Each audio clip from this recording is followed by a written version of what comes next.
तर जे व्हायचंय ते होऊ द्या अशा सूचना पोलिसांना करण्यात आलेल्या आहेत असा थेट आरोप जितेंद्र आव्हाड यांनी केलेला आहे। सध्याची कोल्हापूरची आपण ही दृश्य पाहतोय। शाहू महाराज यांना विशाळगडाकडे जाण्यापासून रोखण्यात आलंय। ते पोलिसांशी सध्या बातचीत करतायत। सतेज पाटील सुद्धा या ठिकाणी उपस्थित आहेत।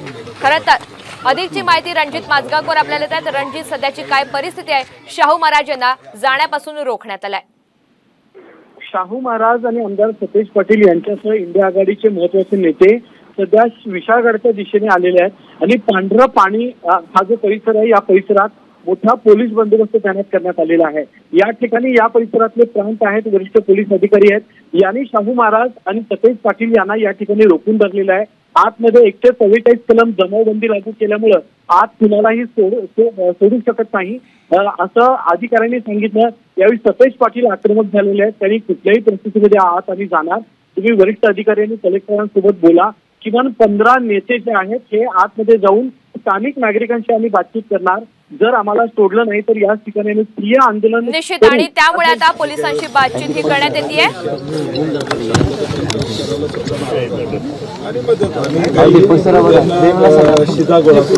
लोक आता पावसात घरं पेटवलेले राहिलेले नाही। सगळे धर्मीय जे काय असतील त्या सगळ्यांना मदत करावी हा आमचा भूमिका आहे। आमची विनंती आहे प्रशासनाला की आम्हाला सगळ्यांना म्हणजे किती 15 जणच आहे, फार नाही, बाकीचे सगळे आलेले कार्यकर्ते थांबतील।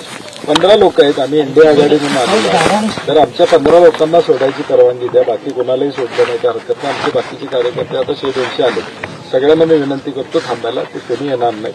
तर 15 लोक प्रमुख आहे आम्हाला तेवढं जायची परवानगी द्या। तुम्ही तुमच्या वरिष्ठांशी बोला आणि आम्हाला सांगा, तुम्ही सोबत चला, काय अडचण नाही, तुम्ही सोबत चला, आमची काय अडचण नाही। बघायचं आणि विषय करायचा, तुम्ही त्यांच्या घरात 15 लोकांना जर सोडायची या लोक परवानगी नसेल तर जमावबंदी लागू असल्यामुळे या संदर्भातली पोलीस कारवाई करतात आणि शाहू महाराज यांना विशाळगडाकडे जाण्यापासून रोखलं जात आहे। मात्र 15 लोकांना सोडण्याची परवानगी द्या अशी आता विनंती सतेज पाटील पोलिसांना करतायत।